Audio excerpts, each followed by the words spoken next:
Welcome students. आज हम English grammar में टेंस के बारे में पढ़ेंगे। टेंस इंग्लिश ग्रामर का सबसे इम्पोर्टेंट पार्ट होता है।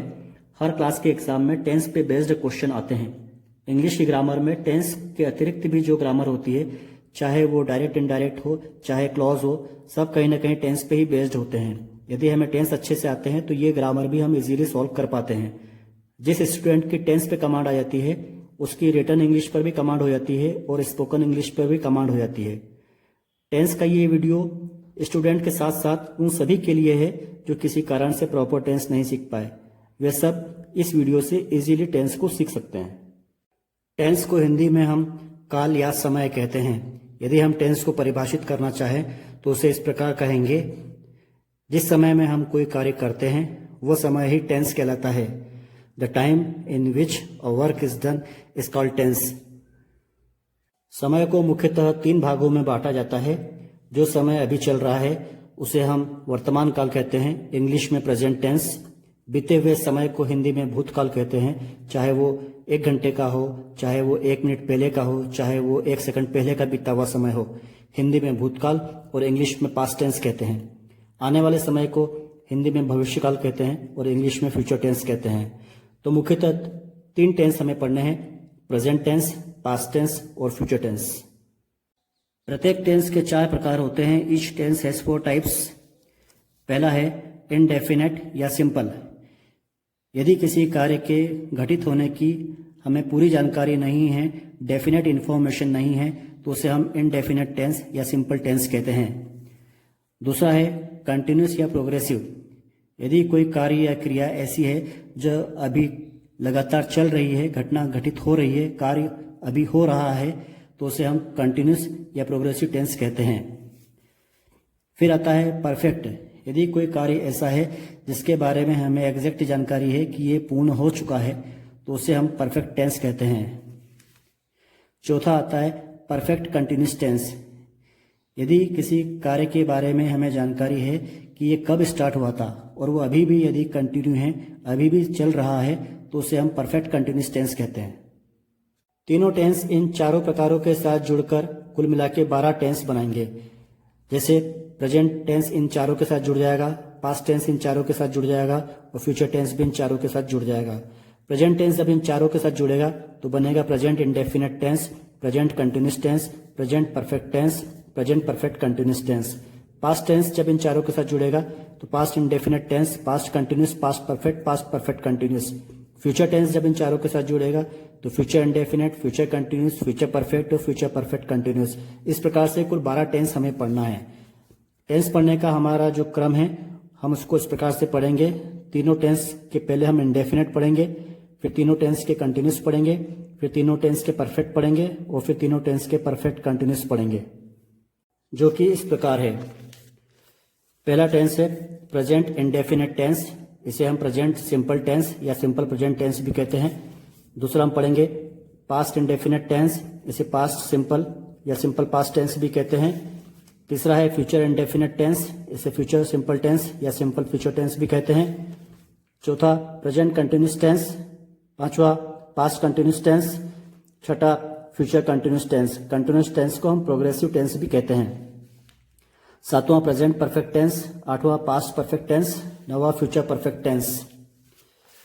फिर 10वां है प्रेजेंट परफेक्ट कंटिन्यूस टेंस। 11वां पास्ट परफेक्ट कंटिन्यूस टेंस और 12वां है फ्यूचर परफेक्ट कंटिन्यूस टेंस। तो ये सीक्वेंस रहेगी हमारे टेंस पढ़ने की।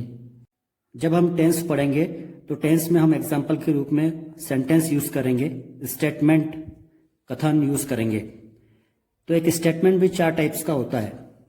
पहला है अफर्मेटिव, जिसे हिंदी में कहते हैं सकारात्मक।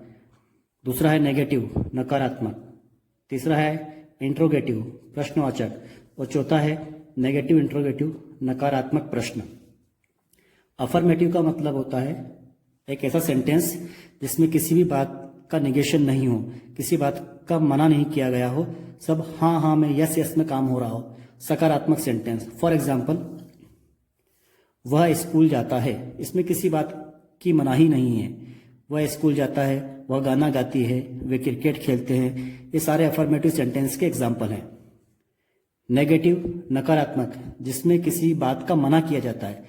सपोज यदि इसी एग्जाम्पल को वह स्कूल जाता है, इसको यदि हमें नेगेटिव बनाना है तो ये हो जाएगा वह स्कूल नहीं जाता है, वह गाना नहीं गाती है, वे क्रिकेट नहीं खेलते हैं। ये नेगेटिव सेंटेंस के एग्जाम्पल है। इंट्रोगेटिव प्रश्नवाचक, ऐसा सेंटेंस जिसमें हम प्रश्न पूछते हैं। वह स्कूल जाता है, इसमें यदि हम प्रश्न पूछेंगे तो क्या वह स्कूल जाता है, इसमें हम WH वाले प्रश्न नहीं पूछेंगे। हु, वेयर, व्हेन, व्हाट, इसको हम बाद में पढ़ेंगे। तो वह स्कूल जाता है का प्रश्न हो गया क्या वह स्कूल जाता है, क्या वह गाना गाती है, क्या वे क्रिकेट खेलते हैं। ये हो गया इंट्रोगेटिव। फिर आता है नेगेटिव इंट्रोगेटिव, नकारात्मक प्रश्न। ऐसा प्रश्न जो कि नकारात्मक भी है, जैसे कि क्या वह स्कूल नहीं जाता है, क्या वह क्रिकेट नहीं खेलता है, क्या वह गाना नहीं गाती है। इस प्रकार के सेंटेंस नेगेटिव इंट्रोगेटिव सेंटेंस कहलाते हैं। तो स्टेटमेंट के 4 प्रकार हैं, अफर्मेटिव, नेगेटिव, इंट्रोगेटिव और नेगेटिव इंट्रोगेटिव। अब हम हमारे बेसिक्स पे आ जाते हैं। स्टूडेंट्स, जब हम टेंस पढ़ेंगे तो 3 लेटर बार बार हमारे सामने आएंगे, S, V और O। S होगा सब्जेक्ट के लिए, इसे हिंदी में हम कहते हैं कर्ता। इस सब्जेक्ट का मतलब कोई हमारे सिलेबस का सब्जेक्ट नहीं होता है। इस सब्जेक्ट का मतलब होता है सेंटेंस में काम करने वाला कोई व्यक्ति या वस्तु, वो सब्जेक्ट होता है। जैसे कि राम क्रिकेट खेलता है, तो यहाँ पर क्रिकेट कौन खेल रहा है, राम खेल रहा है, तो राम सब्जेक्ट है। वह टीवी देखता है, तो टीवी कौन देख रहा है, ये हमारा सब्जेक्ट है। वे नदी में तैरते हैं, तो सब्जेक्ट वे। फिर वी, इसका मतलब होगा वर्ब, क्रिया। किसी कार्य को करने के लिए जो हम प्रयास करते हैं वो प्रयास ही क्रिया कहलाता है।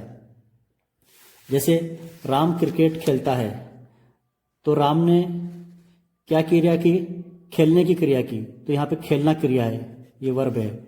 वह टीवी देखता है, तो उसने क्या क्रिया की, उसने देखने की क्रिया की, तो देखना यहाँ पे क्रिया है। वह पत्र लिखती है, तो उसने लिखने की क्रिया की। वे नदी में तैरते हैं, तो उन्होंने तैरने की क्रिया की। वह किताब पढ़ता है, तो पढ़ने की क्रिया हुई। तो इस प्रकार से आपको क्रिया को आइडेंटिफाइड करना आना चाहिए। यहाँ पे खेलना क्रिया है, देखना क्रिया है, लिखना, तैरना, पढ़ना, ये सब क्रिया है। फिर आता है ओ, ये डिनोट करेगा ऑब्जेक्ट को। हिंदी में इसे हम कहते हैं कर्म। जैसे राम क्रिकेट खेलता है, तो राम तो सब्जेक्ट हो गया, खेलना क्रिया हो गई, वर्ब, और ये क्रिकेट जो है ये है ऑब्जेक्ट, कर्म। वह टीवी देखता है, तो वह सब्जेक्ट है, देखना वर्ब हो गया, टीवी ऑब्जेक्ट है। वह पत्र लिखती है, तो वह सब्जेक्ट है, लिखना वर्ब हो गया, तो ये जो पत्र है, लेटर, ये ऑब्जेक्ट है। वे नदी में तैरते हैं, तो वे सब्जेक्ट है, तैरना वर्ब हो गया, नदी ऑब्जेक्ट है। वह किताब पढ़ता है, वह सब्जेक्ट है, पढ़ना वर्ब है, तो ये किताब, ये ऑब्जेक्ट है। तो किसी सेंटेंस में आपको सब्जेक्ट, वर्ब और ऑब्जेक्ट को आइडेंटिफाइड करना आना बहुत जरूरी है। अब ये वर्ब भी 3 फॉर्म में होती है, 3 रूपों में होती है, हम उसे भी देख लें। क्रिया के 3 रूप, 3 फॉर्म्स ऑफ द वर्ब, जिसे हम V1, V2 और V3 कहते हैं। ये वर्ब का फर्स्ट फॉर्म है, यहाँ पे वर्ब का सेकंड फॉर्म है, और यहाँ पे वर्ब का थर्ड फॉर्म है। जैसे कि एक वर्ब है हमारे पास गो, गो का मतलब होता है जाना, इसका सेकंड फॉर्म है वेंट, इसका मतलब हो जाएगा गया के सेंस में, और थर्ड फॉर्म हो जाएगा गॉन, जा चुका के सेंस में। कम, कम का मतलब होता है आना, सेकंड फॉर्म केम, मतलब आया के सेंस में, और थर्ड फॉर्म फिर से वही कम हो जाएगा, लेकिन इसका मतलब हो जाएगा आ चुका के सेंस में, जब ये थर्ड फॉर्म में आएगा। राइट, लिखना, first form write, second form wrote, third form written. Wrote मतलब लिखा, थर्ड फॉर्म रिटन का मतलब है लिख चुका। फिर प्ले, PLAY, खेलना, सेकंड फॉर्म और थर्ड फॉर्म दोनों प्लेड और प्लेड हैं। सिंग, गीत गाने की जो क्रिया है, सिंग, सेकंड फॉर्म सेंग और थर्ड फॉर्म संग। फ्लाई, इसका मतलब होता है उड़ना या उड़ाना, सेकंड फॉर्म में फ्लू और थर्ड फॉर्म में फ्लोन। स्विम, तैरना, सेकंड फॉर्म में स्वैम, थर्ड फॉर्म में स्वम। ड्राइव, कार चलाने के सेंस में, ड्रो, सेकंड फॉर्म और थर्ड फॉर्म में ड्रिवन। ऐसे ढेर सारी क्रियाएं हैं। जितनी भी क्रियाएं आपको मालूम होंगी उतना आसान आपके लिए इंग्लिश होंगी। ज़्यादा से ज़्यादा क्रियाएं आप याद कर लें, ज़्यादा से ज़्यादा क्रियाएं आप पढ़ें, तो टेंस सीखना उतना ही आसान हो जाएगा और उतनी ही आसान आपके लिए इंग्लिश हो जाएगी। अब टेंस स्टार्ट करने का पहले का जो लास्ट बेसिक है वो भी मैं आपको बता देता हूँ। यहाँ पर हमने कुछ सेंटेंस लिख रखे हैं इंग्लिश में। ये ट्रांसलेशन कैसे हुआ ये जब हम टेंस पढ़ेंगे तो उसमें देखेंगे। अभी हमने जो हिंदी में सेंटेंस लिखा था कि राम क्रिकेट खेलता है, तो राम सब्जेक्ट था, खेलना वर्ब है और क्रिकेट ऑब्जेक्ट है। इसी को जब हमने इंग्लिश में ट्रांसलेट किया तो Ram place cricket, Ram subject है, क्रिकेट ऑब्जेक्ट है और प्ले वर्ब है। अब हमें पता है कि वर्ब क्या है। वह टीवी देखता है, तो वह सब्जेक्ट है, टीवी ऑब्जेक्ट है और देखना वर्ब है। इसी को हमने जब ट्रांसलेट किया तो ही वॉचेस टीवी, ही मतलब वह सब्जेक्ट है और वॉचेस मतलब देखना, देखना वर्ब है और टीवी ऑब्जेक्ट था तो ये ऑब्जेक्ट है। वे नदी में तैरते हैं, तो वे सब्जेक्ट है, तैरना वर्ब है और नदी ऑब्जेक्ट है। इसको हमने ट्रांसलेट किया दे स्विम इन द रिवर, तो दे का मतलब होता है इंग्लिश में, हिंदी में वे, तो ये दे सब्जेक्ट है, स्विम मतलब तैरना ये वर्ब है और रिवर मतलब नदी ये ऑब्जेक्ट है। तो हिंदी के सेंटेंस में आप देखें कि हिंदी की जो ग्रामर है उसमें पहले सब्जेक्ट आ रहा सभी में, फिर सभी में ऑब्जेक्ट आ रहा है और फिर सभी में वर्ब आ रही है। हिंदी की ग्रामर इस स्ट्रक्चर को फॉलो करती है, पहले सब्जेक्ट आता है, फिर ऑब्जेक्ट आता है और फिर वर्ब आती है। लेकिन इंग्लिश की ग्रामर में आप देखें सभी में पहले सब्जेक्ट है, फिर सभी में वर्ब है और फिर सभी में ऑब्जेक्ट है। तो सब्जेक्ट, वर्ब और ऑब्जेक्ट, ये इंग्लिश की ग्रामर होती है। पहले सब्जेक्ट आता है, फिर वर्ब आती है और फिर ऑब्जेक्ट होता है। हिंदी की ग्रामर और इंग्लिश की ग्रामर में यही बेसिक डिफरेंस होता है। हिंदी की ग्रामर में सब्जेक्ट, ऑब्जेक्ट और वर्ब का क्रम होता है और इंग्लिश की ग्रामर में सब्जेक्ट, वर्ब और ऑब्जेक्ट का सीक्वेंस होता है। तो अब हमारा पहला टेंस स्टार्ट होता है प्रेजेंट इंडेफिनिट टेंस। इसे हम प्रेजेंट सिंपल टेंस या सिंपल प्रेजेंट टेंस भी कहते हैं। जो 12 टेंस हम पढ़ने वाले हैं उसमें सबसे महत्वपूर्ण यही प्रेजेंट इंडेफिनिट टेंस होता है, क्योंकि इसी में सबसे ज्यादा बेसिक्स होते हैं। एक बार आपको प्रेजेंट इंडेफिनिट टेंस के बेसिक्स समझ में आ गए तो बाकी के 11 टेंस आपके लिए बहुत इजी हो जाएंगे। प्रेजेंट इंडेफिनिट टेंस में जितना समय लगता है उतने ही समय में बाकी के 11 टेंस भी कवर हो जाते हैं। तो अब हम देखते हैं कि प्रेजेंट इंडेफिनिट टेंस की आइडेंटिटी क्या होती है, पहचान क्या होती है। यदि कहीं पे हिंदी के सेंटेंस लिखे हुए हैं और हमें यह पहचानना है कि ये इंग्लिश में किस टेंस का एग्जाम्पल है, तो हम उसके आखिरी के 2 अक्षर देखेंगे। यदि आखिरी के 2 अक्षर ता है, ती है, ते हैं, ता हूं, ते हो इस प्रकार से लिखे हुए मिले तो हम समझ जाएंगे कि वो प्रेजेंट इंडेफिनिट टेंस का एग्जाम्पल है।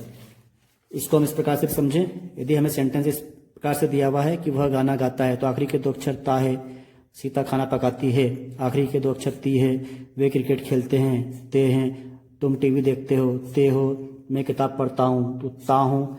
तो यदि सेंटेंस में ता है, ती है, ते हैं, ता हूँ, ते हो इस प्रकार से हो तो वो प्रेजेंट इंडेफिनिट टेंस का एग्जाम्पल होता है। अब हम स्टेटमेंट के स्ट्रक्चर देख लें। हमें पता है कि स्टेटमेंट 4 प्रकार के होते हैं, अफर्मेटिव, नेगेटिव, इंट्रोगेटिव और नेगेटिव इंट्रोगेटिव। तो सबसे पहले हम अफर्मेटिव का स्ट्रक्चर देखें। हमें पता है कि इंग्लिश की ग्रामर में सबसे पहले सब्जेक्ट आता है, फिर उसकी वर्ब आती है और फिर उसका ऑब्जेक्ट आता है। तो यहाँ पर भी अफर्मेटिव में भी सबसे पहले हम सब्जेक्ट लिख दें, फिर वर्ब लिख दें और फिर ऑब्जेक्ट लिख दें।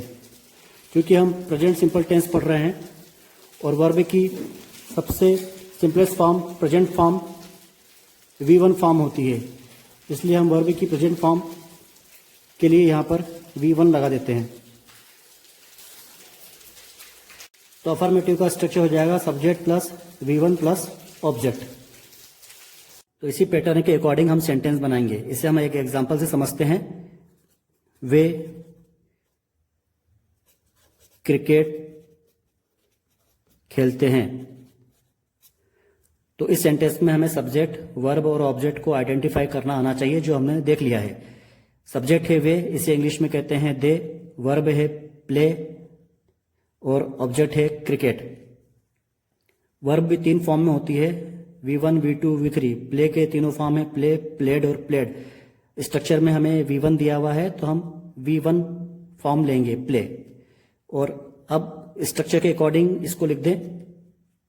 सब्जेक्ट दे, फिर वर्ब की फर्स्ट फॉर्म प्ले, और फिर ऑब्जेक्ट क्रिकेट,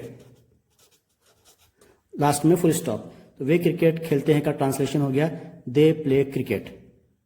कुछ और एग्जाम्पल हम लेते हैं। मैं पत्र लिखता हूं, यहां पर सब्जेक्ट मैं है आई, वर्ब लिखना है राइट, और ऑब्जेक्ट पत्र है लेटर। तो जो हमारा स्ट्रक्चर था subject plus V1 plus object, यहां पर हम उसी तरीके से लिख दें। पहले लिखे हम सब्जेक्ट तो आई, फिर हमने लिखा वर्ब और वर्ब की फर्स्ट फॉर्म राइट।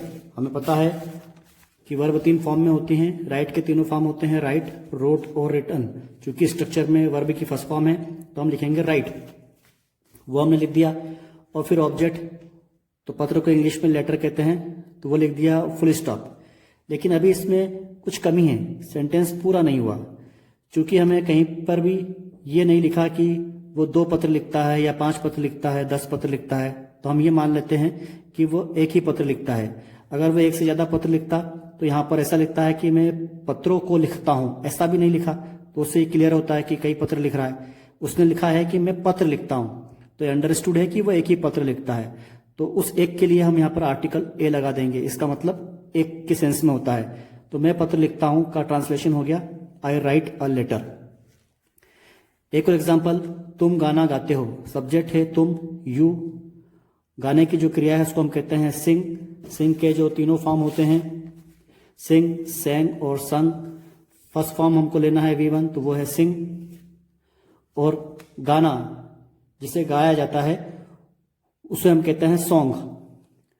तो सब्जेक्ट यू, फिर वर्ब की फर्स्ट फॉर्म सिंग, और ऑब्जेक्ट जो कि है गाना, तो सॉन्ग। चूंकि यहाँ पर गानों की संख्या के बारे में नहीं दिया गया है तो अंडरस्टूड है कि एक ही गाना है, तो उसके लिए हमने आर्टिकल ए लगा दिया। तुम गाना गाते हो, यू सिंग ए सॉन्ग। एक और एग्जांपल, बच्चे नदी में तैरते हैं, तो सब्जेक्ट बच्चे हैं, तैरना स्विम ये वर्ब है, और ऑब्जेक्ट ये नदी है रिवर। तो बच्चे नदी में तैरते हैं, subject plus V1 plus object के अकॉर्डिंग क्या हो जाएगा चिल्ड्रन। वर्ब की first form swim, second form होता है स्वेम, और थर्ड फॉर्म होता है स्वम। हमें फर्स्ट फॉर्म लेनी है तो वो है स्विम, चिल्ड्रन स्विम नदी में। किसी चीज के अंदर वाला जो में होता है उसके लिए हम प्रीपोजिशन इन का यूज करते हैं। तो और नदी के लिए रिवर, नदी में तो in the river, children swim in the river. एक और एग्जांपल, हम टीवी देखते हैं, सब्जेक्ट हम हैं, देखना इसको हम ये वर्ब है वॉच, और टीवी ऑब्जेक्ट है, तो subject plus V1 plus object हमको इंग्लिश में कहते हैं वी। फिर वर्ब वॉच, वॉच की second form watched, third form ये वॉच्ड होती है। देखिए हमें फर्स्ट फॉर्म लेनी है जो कि है वॉच, तो वी वॉच, और टीवी वी वॉच टीवी। यहां पे आर्टिकल ए लगाने की जरूरत नहीं, इसे हम आगे क्लियर करेंगे। हम टीवी देखते हैं, वी वॉच टीवी। तो इस तरीके से हम ट्रांसलेशन करेंगे। यहां पर आप देख रहे होंगे कि हम कुछ खास प्रकार के सब्जेक्ट ही ले रहे हैं, जैसे कि हमने लिया है आई लिया है सब्जेक्ट के रूप में, वी लिया है, यू लिया है, दे लिया है, और बच्चे जैसे चिल्ड्रन कहते हैं। तो एक से ज्यादा यदि कोई संख्या होती है तो उससे बहुवचन कहते हैं, हम प्लूरल कहते हैं, तो प्लूरल लिया है। दे भी प्लूरल होता है, वी भी प्लूरल ही होता है। लेकिन जो सब्जेक्ट हमने सिलेक्ट किए हैं वो ये किए हैं आई, वी, यू, दे या प्लूरल। लेकिन हमने अभी सब्जेक्ट ये नहीं लिया, ही नहीं लिया, शी नहीं लिया, इट नहीं लिया। कुल मिला के हमने कोई एक वचन अभी नहीं लिया है, सिंगुलर नहीं लिया है। तो यहाँ पर एक नियम सामने आता है, वो ये है कि यदि सब्जेक्ट आई, वी, यू, दे या कोई प्लूरल है तो उस समय हम वर्ब की फर्स्ट फॉर्म में कोई चेंज नहीं करते, वो जिस रूप में होती है उसी रूप में लिख देते हैं। जैसे यहाँ पर प्ले की जो फर्स्ट फॉर्म होती है play, as it is play लिख दी हमने। राइट की फर्स्ट फॉर्म, ये जो राइट है, एज इट इज राइट की राइट लिखा, इसमें हमने कोई चेंज नहीं किया। सिंग, SING, ये वर्ब की फर्स्ट फॉर्म है, इसको एज इट इज लिख दिया। स्विम, वर्ब की first form as it is लिखी हुई है। वॉच, वर्ब की first form as it is लिखी हुई है। तो जब subject I, we, you, they और प्लूरल होता है तब वर्ब की फर्स्ट फॉर्म में हम कोई चेंज नहीं करते, उसको एज इट इज लिख देते हैं। लेकिन जब सब्जेक्ट ही, शी, इट या सिंगुलर होता है तो वर्ब की फर्स्ट फॉर्म में हम कुछ चेंज कर देते हैं। वर्ब की फर्स्ट फॉर्म में हम कुछ चीज ऐड कर देते हैं, जोड़ देते हैं। आप इसको इस प्रकार से समझिए कि यदि हमारा subject I, we, you, they और प्लूरल है तो वर्ब की फर्स्ट फॉर्म में हम कोई चेंज नहीं करते, नो चेंज, उसे एज इट इज लिख देते हैं। लेकिन जब सब्जेक्ट ही, शी, इट या कोई सिंगुलर होता है, ही, शी, इट भी सिंगुलर ही होते हैं। यहाँ सिंगुलर से मतलब है कि कोई नाम होता है, राम, श्याम, मोहन, सीता, इस तरीके से। तो जब सब्जेक्ट ही, शी, इट या सिंगुलर होता है तो वर्ब की फर्स्ट फॉर्म में हम या तो एस जोड़ देते हैं या ES जोड़ देते हैं या IES जोड़ देते हैं। अब जुड़ने के लिए तीन चीजें हैं, या तो S जुड़ेगा या ES जुड़ेगा या IES जुड़ेगा। कब S जुड़ेगा, कब ES जुड़ेगा और कब IES जुड़ेगा, इसके भी नियम हैं। तो अब हम उन नियमों को देख लेते हैं। यदि मुख्य क्रिया मेन वर्ब हम अभी तक जिससे वर्ब के रूप में पढ़ते आए हैं उसी को हम मेन वर्ब कहते हैं। ये अभी तक हमने वर्ब के रूप में पढ़ी थी, वर्ब के 3 फॉर्म्स V1, V2, V3, इन सभी को हम मेन वर्ब भी कहते हैं। तो यदि मुख्य क्रिया मेन वर्ब का and CH, SH, SS, O या X से हो तो वर्ब के एंड में हम ES जोड़ देते हैं। एक बार आप फिर से देख लें, यदि वर्ब का and CH, SH, SS, O और X से हो तो उसके एंड में हम ES जोड़ देते हैं। कब? जब सब्जेक्ट ही, शी, इट या कोई सिंगुलर है, कोई नाम है, राम, मोहन, श्याम, सीता, रवि, सोहन, मोहन, इस तरीके से।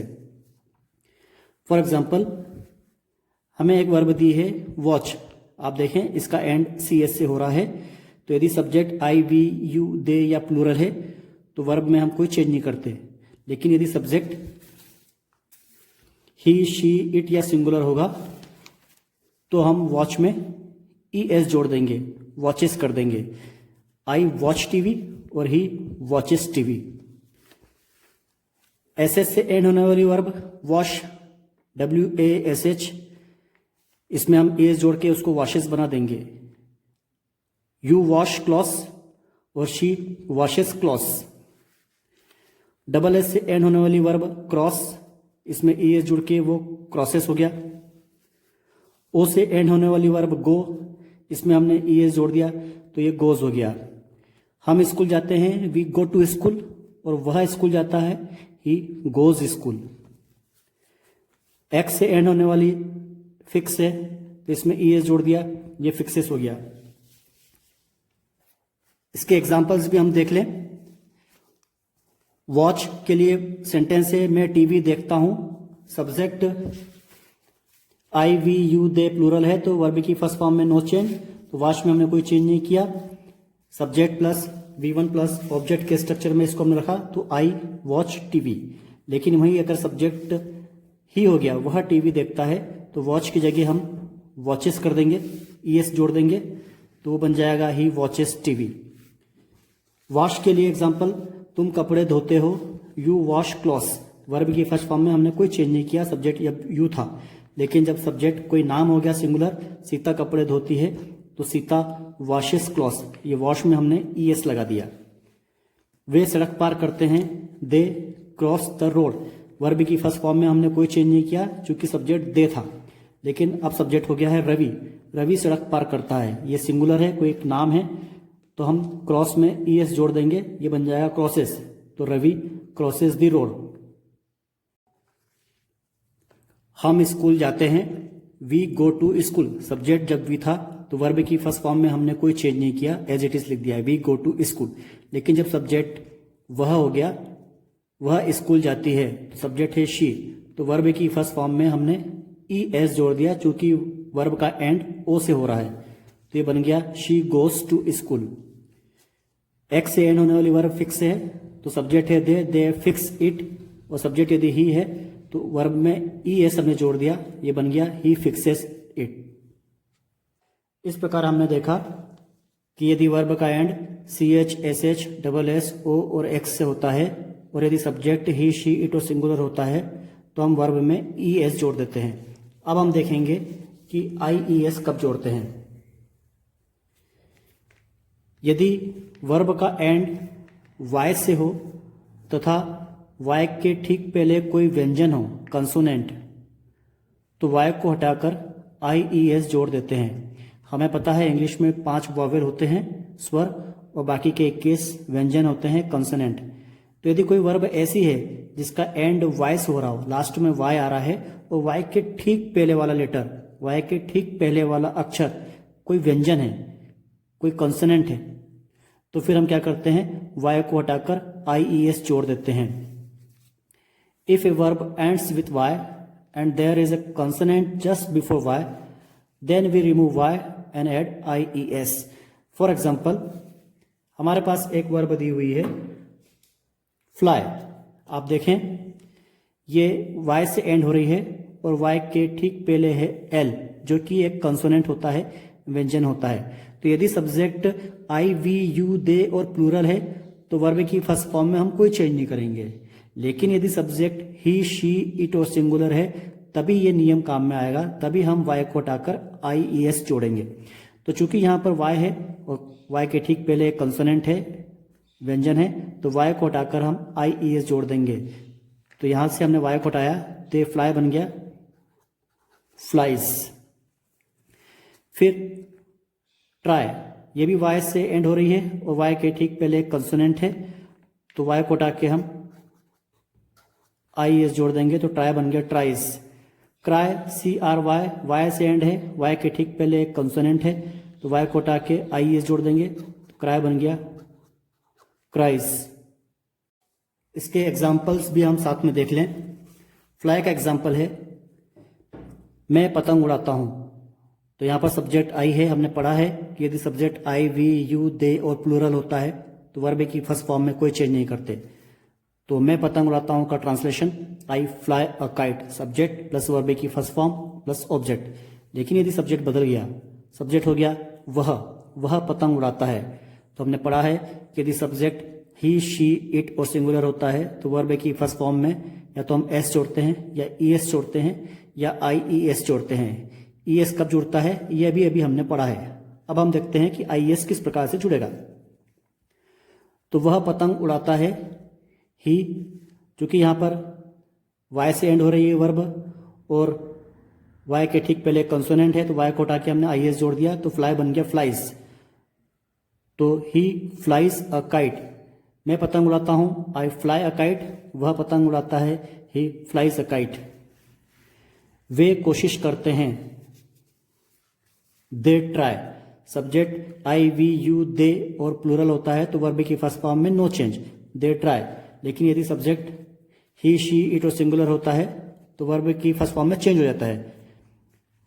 Y से एंड हो रहा है, Y के ठीक पहले कॉन्सोनेंट है, तो ट्राई बन गया ट्राइज, Y को हटा के IES जोड़ दिया, तो वह कोशिश करता है, ही ट्राइज।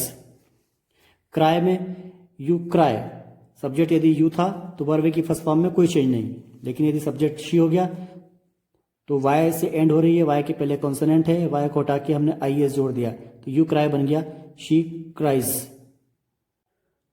अब एक क्वेश्चन जो आपके मन में आ रहा होगा कि यदि वर्ब का एंड Y से होता है, Y के ठीक पहले कोई कंसोनेंट व्यंजन होता है, तो Y को हटा के हम IES जोड़ देते हैं। लेकिन यदि ऐसा हो कि वर्ब का एंड तो Y से हो लेकिन Y के ठीक पहले कोई कंसोनेंट ना होते हैं, कोई वावेल हो जाए, कोई स्वर हो, तो फिर क्या करेंगे, तो उसे भी हम समझ लें। यदि वर्ब का एंड Y से हो लेकिन Y के ठीक पहले कोई वावेल हो, स्वर हो, तो Y को नहीं हटाते। जब वर्ब का एंड Y से होता है और Y के ठीक पहले कंसोनेंट होता है तो हम Y को हटा देते हैं और IES जोड़ते हैं।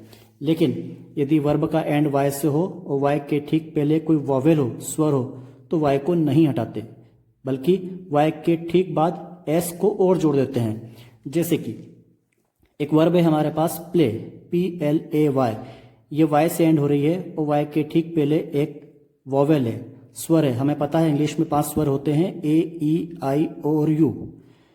तो ये वाई से एंड हो रही है, वाई के ठीक पहले एक वॉवेल है, तो अब हम वाई को नहीं हटाएंगे बल्कि वाई के ठीक पीछे एस और जोड़ देंगे, तो ये हो जाएगा प्लेस। फिर एक और वर्ब है से, SAY, ये वाई से एंड हो रही है, वाई के ठीक पहले एक वॉवेल है, स्वर है, तो वाई को ना हटाते हुए वाई के पीछे एस और जोड़ दिया। ये सब काम हम किसके लिए कर रहे हैं? यदि सब्जेक्ट ही, शी, इट और सिंगुलर है तभी। आई, वी, यू, दे और प्लूरल के लिए हम ये नहीं करेंगे। अब हम इनको एग्जाम्पल के द्वारा समझते हैं। वे क्रिकेट खेलते हैं, तो यहां पर सब्जेक्ट है वे, इंग्लिश में उसको कहते हैं दे। वर्ब है प्ले, दे प्ले और ऑब्जेक्ट है क्रिकेट।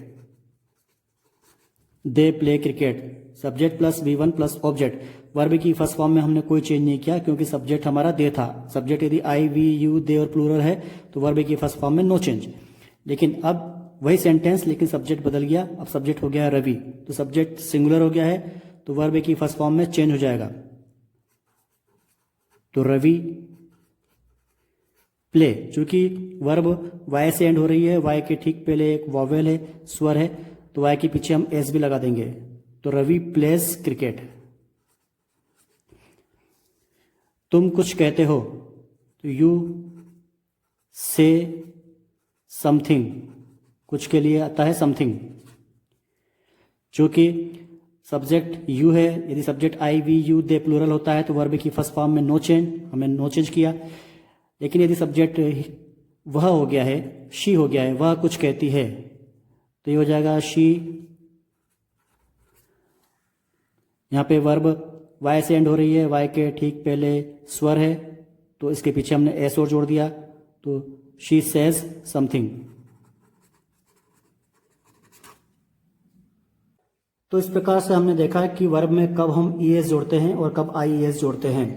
यदि वर्ब का and CH, SS, double S, O और X से होता है तो हम ES जोड़ देते हैं, और यदि वर्ब का एंड Y से होता है और Y के ठीक पहले कोई कंसोनेंट होता है तो Y को हटा के हम IES जोड़ देते हैं। यदि वर्ब का एंड Y से हो और Y के ठीक पहले कोई वोवेल हो तो फिर हम S जोड़ देते हैं। लेकिन यदि कई वर्ब ऐसी हैं जिसका एंड ना तो CH, SS, double S, O और X से होता है और ना ही Y से होता है, तो फिर उसमें हम क्या जोड़ेंगे? यदि सब्जेक्ट हमारा ही, शी, इट और सिंगुलर है तो उसे भी हम देख लें। सपोज एक वर्ब है कुक, इसका एंड ना तो CH से हो रहा है, ना SS से हो रहा है, ना डबल S, ना O, ना X और ना ही ये Y से हो रहा है, और सब्जेक्ट ही, शी, इट और सिंगुलर है, तो इसमें हम क्या जोड़ेंगे? तो इसमें हम फिर एस जोड़ देंगे।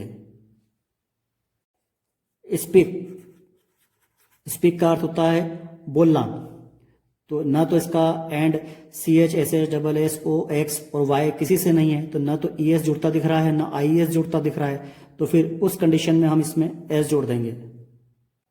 रन, RUN, वही स्थिति कि ना तो इसमें ES जुड़ता दिख रहा है, ना IES जुड़ता दिख रहा है, CH, SS, double S, O, X या Y उससे एंड है नहीं है, तो इसमें फिर हम एस जोड़ देंगे।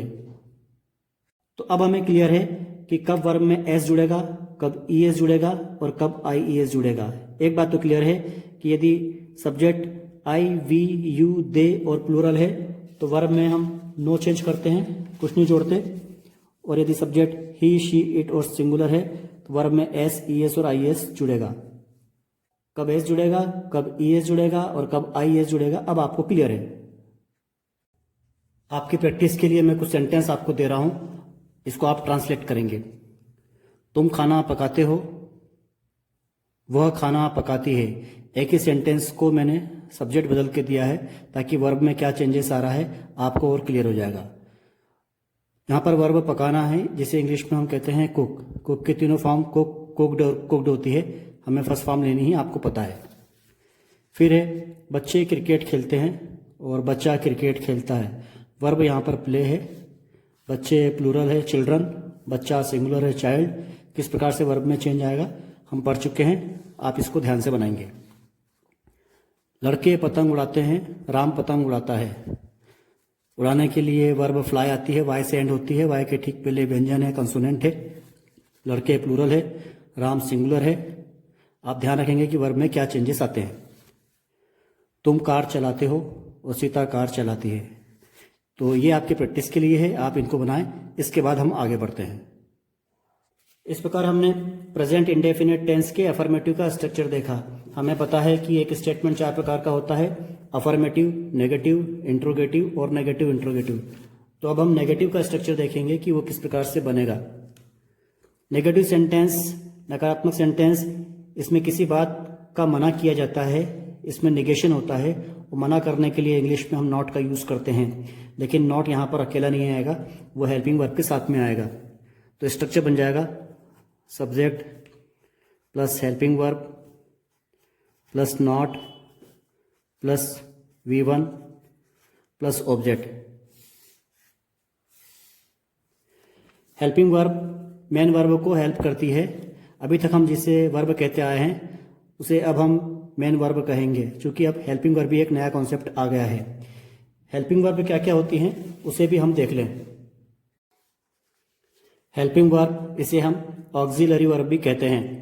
Do, does, did, is, am, are, was, were, will, shall, has, have, had, अलग अलग टेंस में अलग अलग हेल्पिंग वर्ब यूज होगी। इसके अतिरिक्त और भी हेल्पिंग वर्ब होती है, फिलहाल हमें इतनी हेल्पिंग वर्ब्स की जरूरत है। तो नेगेटिव का जो हमारा स्ट्रक्चर है, subject plus helping verb plus not plus V1 plus object, इसमें हेल्पिंग वर्ब डू और डज आएंगी। कब डू आएगी और कब डज आएगी ये अब हम देखेंगे। सब्जेक्ट यदि आई, वी, यू, दे और कोई प्लूरल है तो इसके साथ में हेल्पिंग वर्ब टू आएगी। लेकिन यदि सब्जेक्ट ही, शी, इट या कोई सिंगुलर है तो इसके साथ में हेल्पिंग वर्ब डज आएगी। एक बात और नोट करने वाली है, जैसे ही सेंटेंस में हम हेल्पिंग वर्ब यूज करते हैं, जैसे ही सेंटेंस में हेल्पिंग वर्ब आती है, वैसे ही वर्ब के साथ लगे हुए एस, ईएस, आईएस हट जाते हैं। हमें पता है कि जब सब्जेक्ट ही, शी, इट और सिंगुलर होता है तब वर्ब में हम या तो एस जोड़ते हैं या ईएस जोड़ते हैं या आईएस जोड़ते हैं। ये हम अफर्मेटिव की बात कर रहे हैं। लेकिन नेगेटिव में हेल्पिंग वर्ब हम डू और डस का यूज करेंगे, और जैसे ही हम हेल्पिंग वर्ब यूज करेंगे ये एस, ईएस और आईएस हट जाते हैं, अर्थात वर्ब अपने मूल रूप में लिख दी जाती है, V1 फॉर्म में लिख दी जाती है। हमें पता है कि वर्ब 3 रूपों में होती है, जैसे V1, V2 और V3। ये V1 फॉर्म होता है, ये वर्ब का बेसिक फॉर्म होता है, इसमें कोई एस, ईएस और आईएस नहीं है और हम इसी फॉर्म को लिख देते हैं। तो अब हम सेंटेंस बना के देखते हैं कि स्ट्रक्चर के अकॉर्डिंग सेंटेंस किस प्रकार से बनते हैं। नेगेटिव सेंटेंस है, मैं स्कूल नहीं जाता हूं।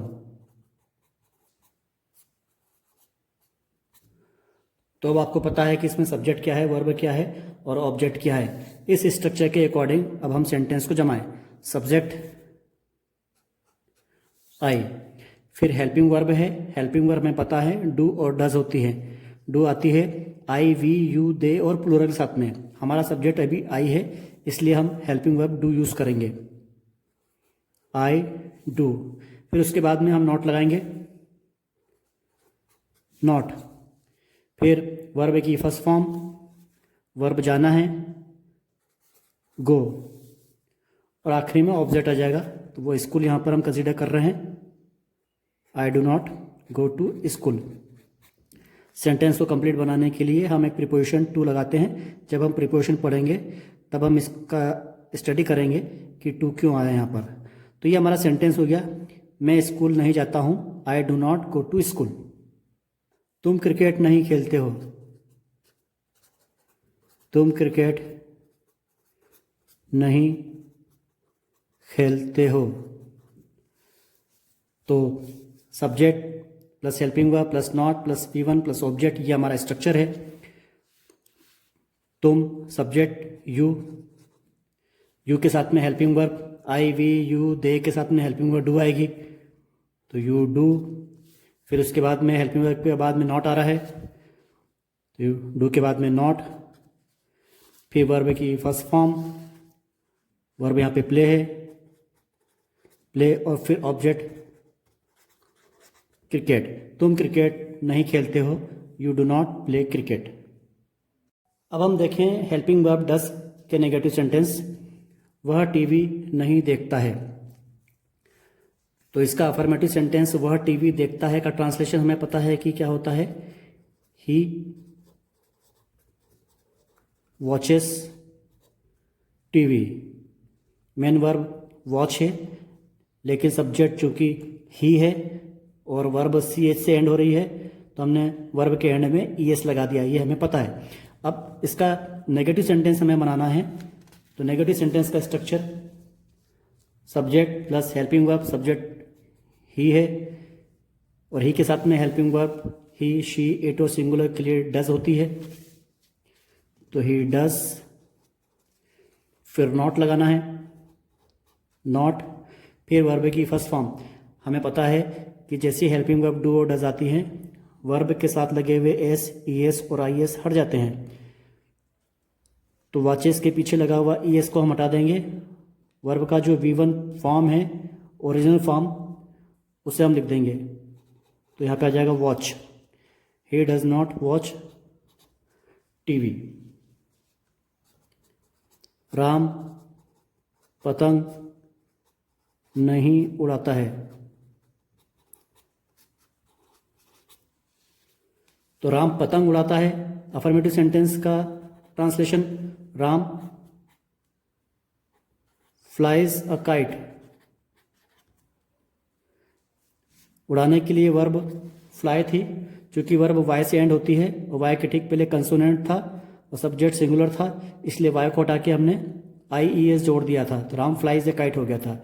लेकिन जब हम इसका नेगेटिव बनाएंगे तो सब्जेक्ट राम, फिर हेल्पिंग वर्ब सिंगुलर के साथ में ही, शी, इट और सिंगुलर के साथ में हेल्पिंग वर्ब डज आती है, तो राम सिंगुलर है, इसके साथ में हेल्पिंग वर्ब डज आएगी, डज। फिर हेल्पिंग वर्ब के बाद में नॉट।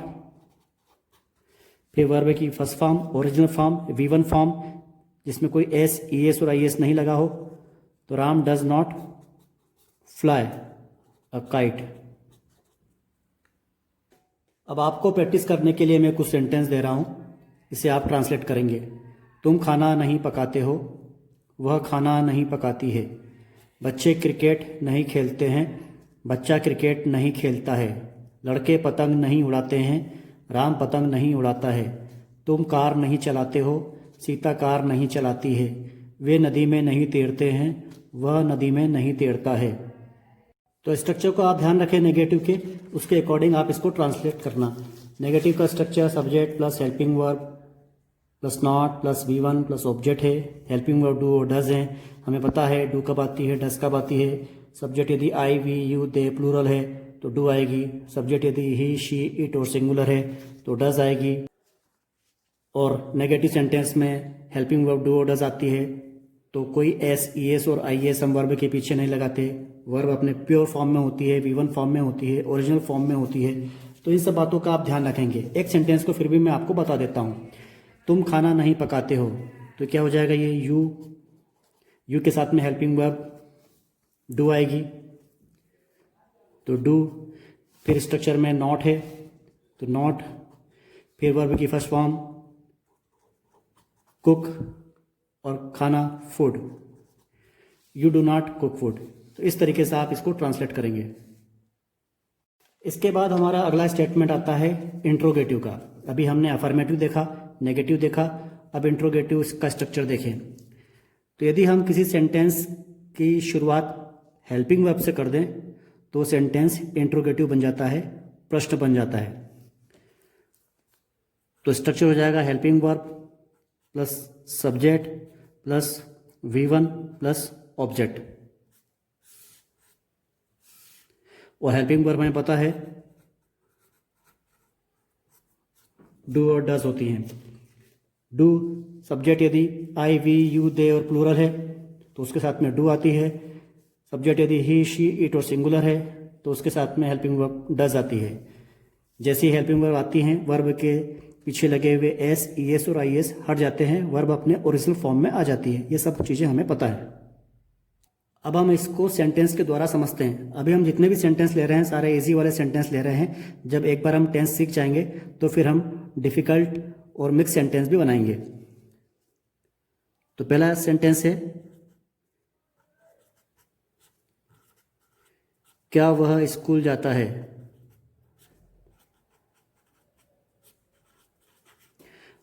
अफर्मेटिव सेंटेंस होता है वह स्कूल जाता है। इसको यदि हमको प्रश्न बनाना है तो हम पूछेंगे कि क्या वह स्कूल जाता है। इसका स्टार्ट हम हेल्पिंग वर्ब से करेंगे। सब्जेक्ट ही है तो ही के साथ में हेल्पिंग वर्ब डज आती है। ही शी इट और सिंगुलर के साथ में हेल्पिंग वर्ब डज आती है। सेंटेंस का फर्स्ट लेटर कैपिटल आता है तो डज। फिर सब्जेक्ट, हेल्पिंग वर्ब के बाद में स्ट्रक्चर में सब्जेक्ट है ही। फिर वर्ब की फर्स्ट फॉर्म, वर्ब यहाँ पर जाना है, उसकी फर्स्ट फॉर्म गो। अब हम यहाँ पर कोई ई एस नहीं लगाएंगे भले ही सब्जेक्ट ही हो, क्योंकि सेंटेंस इंट्रोगेटिव है और डू और डज आया हुआ है। यदि डू या डज में से कुछ भी सेंटेंस में आ जाता है तो वर्ब में एस ई एस और आई एस नहीं लगाते। तो does he go to school और क्वेश्चन मार्क। क्या तुम गाना गाते हो। क्या तुम गाना गाते हो। अब आप बताएं इसका ट्रांसलेशन क्या होगा। क्या तुम गाना गाते हो। हेल्पिंग वर्ब से स्टार्ट करें। हेल्पिंग वर्ब क्या आ जाएगी, सब्जेक्ट यू है, यू के साथ में हेल्पिंग वर्ब कौन सी आएगी, आई वी यू दे और प्लूरल साथ में डू आती है। तो स्ट्रक्चर में हेल्पिंग वर्ब से स्टार्ट हो रहा है। सब्जेक्ट यू है तो हेल्पिंग वर्ब आ जाएगी डू। फिर सब्जेक्ट यू, फिर वर्ब की फर्स्ट फॉर्म वो है सिंग और ऑब्जेक्ट है गीत, गाना, अ सॉन्ग और क्वेश्चन मार्क। क्या तुम गाना गाते हो, do you sing a song. क्या बच्चे नदी में तैरते हैं। क्या बच्चे नदी में तैरते हैं।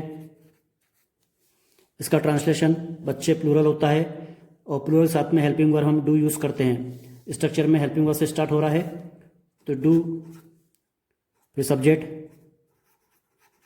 चिल्ड्रन, फिर वर्ब की फर्स्ट फॉर्म स्विम और फिर object in the river. Object हमारा रिवर है लेकिन हम इसे प्रीपोजिशन इन के साथ में यूज करते हैं। तो क्या बच्चे नदी में तैरते हैं, do children swim in the river और लास्ट में क्वेश्चन मार्क आ जाएगा। इसके बाद में आखिरी स्टेटमेंट स्ट्रक्चर हमारा बचता है नेगेटिव इंट्रोगेटिव स्ट्रक्चर। तो ये भी इंट्रोगेटिव होता है लेकिन ये नेगेटिव भी होता है साथ में। तो हमारा जो इंट्रोगेटिव का स्ट्रक्चर था, helping verb plus subject plus V1 plus object, इसमें हम सब्जेक्ट के बाद में नॉट और जोड़ देंगे तो नेगेटिव इंट्रोगेटिव बन जाएगा। तो स्ट्रक्चर बन जाएगा helping verb plus subject plus not plus V1 plus object. Helping verb हमें पता है डू और डज होती हैं प्रेजेंट इंडेफिनिट में। एग्जाम्पल, क्या वह क्रिकेट नहीं खेलता है। क्या वह क्रिकेट नहीं खेलता है, यहाँ पर सब्जेक्ट ही है तो उसके साथ में हेल्पिंग वर्ब डज आएगी। अब हमें पता है स्ट्रक्चर के अकॉर्डिंग डज, फिर सब्जेक्ट ही, फिर नॉट, फिर वर्ब की फर्स्ट फॉर्म, कोई S E S I S नहीं आएगा, does he not play cricket और question mark. Does he not play cricket, यहाँ पर नॉट सब्जेक्ट के बाद आया है, इसे हम हेल्पिंग वर्ब के साथ में भी आगे लगा सकते हैं लेकिन वो शॉर्ट फॉर्म में आएगा। वो इस प्रकार से हो जाएगा डजंट ही प्ले क्रिकेट। तो इसे आप इस प्रकार से भी लिख सकते हैं। क्या मैं टीवी नहीं देखता हूं। क्या मैं टीवी नहीं देखता हूँ। तो सब्जेक्ट है आई के साथ में हेल्पिंग वर्ब हम डू यूज़ करते हैं। हेल्पिंग वर्ब से स्टार्ट करना है तो आ जाएगा डू, फिर सब्जेक्ट आई, फिर नॉट, फिर देखने के लिए, टीवी देखने के लिए हम वॉच यूज़ करते हैं तो वॉच, और फिर ऑब्जेक्ट टीवी है, लास्ट में फुल स्टॉप। तो क्या मैं टीवी नहीं देखता हूँ, do I not watch TV. इसे हम नॉट को आगे भी ला के यूज़ कर सकते हैं, वो इस प्रकार से होगा डोंट आई वॉच टीवी, इस प्रकार से भी बन सकता है। तो इस प्रकार प्रेजेंट इंडेफिनिट टेंस में उपयोग आने वाले चारों स्ट्रक्चर अब हमें क्लियर हैं। अफर्मेटिव का स्ट्रक्चर होता है subject plus V1 plus object. हमें पता है सब्जेक्ट यदि आई, वी, यू, दे और प्लूरल होता है तो वर्ब की फर्स्ट फॉर्म में नो चेंज, लेकिन यदि सब्जेक्ट ही, शी, इट और सिंगुलर होता है तो वर्ब की फर्स्ट फॉर्म में हम एस या ईएस या आईएस जोड़ देते हैं। कब एस जुड़ता है, कब ईएस जुड़ता है, कब आईएस जुड़ता है, आपको क्लियर है। नेगेटिव का स्ट्रक्चर होता है subject plus helping verb plus not plus V1 plus object.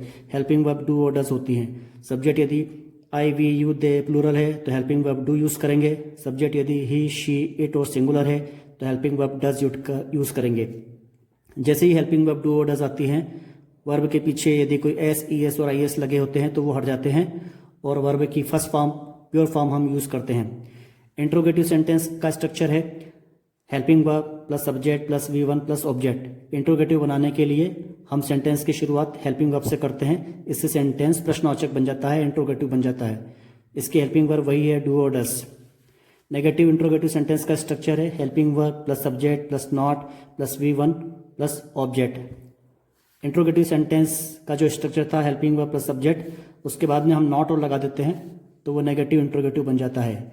इस नॉट को हम सब्जेक्ट के आगे भी यूज़ कर सकते हैं, लेकिन वो शॉर्ट फॉर्म में आएगा, जैसे कि डोंट, डजंट, इस प्रकार से आएगा। तो ये चारों स्ट्रक्चर आपको याद होना चाहिए। एक बार आपको स्ट्रक्चर याद हो गए तो सेंटेंस बनाना आपके लिए बहुत इजी हो जाएगा।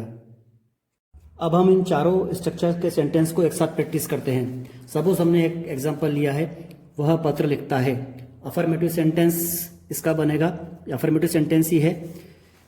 तो अफर्मेटिव का स्ट्रक्चर हमें पता है subject plus V1 plus object, और यदि सब्जेक्ट ही, शी, इट और सिंगुलर है तो वर्ब में एस, ई एस और आई एस जुड़ता है। तो यहाँ पर सब्जेक्ट है ही, तो ही, फिर वर्ब की फर्स्ट फॉर्म राइट, लेकिन इसमें एस जुड़ेगा या ई एस जुड़ेगा, आई एस जुड़ेगा, आपको पता है कि अब इसमें एस जुड़ेगा। He writes a letter. इसी का हम नेगेटिव बनाएं तो नेगेटिव का structure subject plus helping verb plus not plus V1 plus object. तो ही के साथ में हेल्पिंग वर्ब डस, फिर नॉट, फिर वर्ब की फर्स्ट फॉर्म जिसमें कोई एस, ई एस और आई एस ना लगा हो तो he does not write a letter. फिर इंट्रोगेटिव सेंटेंस हेल्पिंग वर्ब से स्टार्ट करते हैं हम, तो डस, फिर subject, helping verb plus subject plus V1 plus object. ये इंट्रोगेटिव स्ट्रक्चर है। डज, ही, फिर वर्ब की first form write a letter, और फिर नेगेटिव इंट्रोगेटिव में helping verb plus subject plus not plus V1 plus object. ये structure है। तो हेल्पिंग वर्ब डज, सब्जेक्ट है ही, फिर नॉट, फिर वर्ब की फर्स्ट फॉर्म और फिर ऑब्जेक्ट। आप स्ट्रक्चर को अपने सामने रखेंगे तो सेंटेंस बनाना इजी होगा, और आप स्ट्रक्चर को याद ही कर लीजिए तो उससे सेंटेंस बनाना और इजी हो जाएगा। फिर अगला सेंटेंस, तुम टीवी देखते हो। तो अफर्मेटिव सेंटेंस है। अफर्मेटिव का structure subject plus V1 plus object. You, I, we, you, they और प्लूरल के साथ में वर्ब की फर्स्ट फॉर्म में नो चेंज, तो यू वॉच टीवी। इसका नेगेटिव, तुम टीवी नहीं देखते हो। मैंने नेगेटिव के हिंदी सेंटेंस नहीं लिखे हैं, वो अंडरस्टूड है, आप चाहें तो उसको लिख सकते हैं। तो नेगेटिव हो जाएगा subject plus helping verb plus not plus V1 plus object. तो यू के साथ helping verb do, not, watch, TV. Interrogative sentence का स्ट्रक्चर है helping verb plus subject plus V1 plus object. Helping verb do आगे जाएगी तो do you watch TV और question mark. Negative interrogative में helping verb plus subject plus not, तो helping verb plus subject और plus not, फिर V1 और फिर object question mark. Do you not watch TV, इस नॉट को हम आगे भी लिख सकते हैं शॉर्ट फॉर्म में, तो ये हो जाएगा डोंट यू वॉच टीवी। अब आपको प्रैक्टिस के लिए मैं कुछ सेंटेंस दे रहा हूँ। राम पतंग उड़ाता है, इसका अफर्मेटिव, नेगेटिव, इंट्रोगेटिव और नेगेटिव इंट्रोगेटिव सेंटेंस इंग्लिश में आप बनाएंगे। मैंने सिर्फ अफर्मेटिव की हिंदी लिखी है, आप चाहें तो नेगेटिव इंट्रोगेटिव और नेगेटिव इंट्रोगेटिव इनकी भी हिंदी लिख सकते हैं, पर मैं तो आपको ये सजेस्ट करूँगा कि अब आप डायरेक्ट इंग्लिश में बनाएं, क्योंकि इतना हम सीख चुके हैं। अगला सेंटेंस है सीता खाना पकाती है, इसके भी आप अफर्मेटिव, नेगेटिव इंट्रोगेटिव और नेगेटिव इंट्रोगेटिव डायरेक्ट इंग्लिश में बनाएंगे बिना हिंदी में सेंटेंस लिखे। अब हम बात करेंगे कि हमें एग्जाम में किस प्रकार से सेंटेंस पूछे जाते हैं ग्रामर के। हमें एक सेंटेंस दे दिया जाता है और कह दिया जाता है कि मेक अफर्मेटिव या मेक नेगेटिव, जैसे कि they do not play cricket. हमें एक नेगेटिव सेंटेंस दिया गया है और हमसे कहा गया है कि मेक अफर्मेटिव। एग्जाम में इंग्लिश की ग्रामर में टेंस के क्वेश्चंस इसी प्रकार से पूछे जाते हैं। तो they do not play cricket, यह हमें पता है प्रेजेंट इंडेफिनिट टेंस का नेगेटिव सेंटेंस है और इसका अफर्मेटिव हमें करना है। अफर्मेटिव का स्ट्रक्चर भी हमें पता है, subject plus V1 plus object. तो लिख दे इसको, सब्जेक्ट दे, वर्ब की फर्स्ट फॉर्म प्ले, सब्जेक्ट यदि आई वी यू दे और प्लूरल होता है तो वर्ब की फर्स्ट फॉर्म में कोई चेंज नहीं करते, एज इट इज़ लिख देते हैं। तो वैसे ही हमने लिख दिया प्ले, दे प्ले क्रिकेट, ये हो गया इसका। फिर है ही सिंग्स ए सॉन्ग। अभी एक अफर्मेटिव सेंटेंस हमें दे रखा है और उसने हमें इंडिकेट किया है कि मेक नेगेटिव, हमें इसका नेगेटिव सेंटेंस बनाना है। तो प्रेजेंट इंडेफिनिट का सेंटेंस से हमने पहचान लिया और नेगेटिव बनाना है। तो नेगेटिव का स्ट्रक्चर होता है subject plus helping verb plus not plus V1 plus object. Helping verb do और डज होती हैं, आई वी यू दे के साथ में डू, ही शी इट और सिंगुलर के साथ में डज। तो यहाँ पर सब्जेक्ट ही है तो हेल्पिंग वर्ब डज यूज़ करेंगे। फिर हमें यह भी पता है कि हेल्पिंग वर्ब के साथ में हम वर्ब के साथ कोई एस, ES और IS यूज़ नहीं करते। तो इसका नेगेटिव हो जाएगा ही, फिर हेल्पिंग वर्ब डज, फिर नॉट, फिर वर्ब की फर्स्ट फॉर्म जिसमें कोई एस, ES, IS नहीं लगा हो। यदि लगा भी ही अफर्मेटिव में तो उसको हम हटा देंगे नेगेटिव में। तो ही डज नॉट सिंग, फिर ऑब्जेक्ट अ सॉन्ग। तो ये इसका ट्रांसलेशन हो गया, ये इसको हमने नेगेटिव बना दिया। एग्जाम में एक सेंटेंस बड़ा कॉमनली पूछा जाता है कि I do it make negative या इंट्रोगेटिव। अभी हम नेगेटिव इसको देख लेते हैं। तो यहाँ पे हमको आइडेंटिफाई करना पड़ेगा कि सब्जेक्ट क्या है, वर्ब क्या है और ऑब्जेक्ट क्या है। तो आई तो सब्जेक्ट हो गया और डू यहाँ पर मेन वर्ब है। जब हमने वर्ब के 3 फॉर्म्स पढ़े थे तो उसमें मैं आपको बता दूं कि डू भी एक मेन वर्ब के रूप में होती है। डू हेल्पिंग वर्ब भी होती है और डू मेन वर्ब भी होती है। इस डू का मतलब होता है करना, इसकी सेकंड फॉर्म होती है डिड और थर्ड फॉर्म होती है डन। तो यहाँ पर आई डू इट में सब्जेक्ट आई है और जो मेन वर्ब है वो डू है और इट हमारा ऑब्जेक्ट के रूप में काम कर रहा है।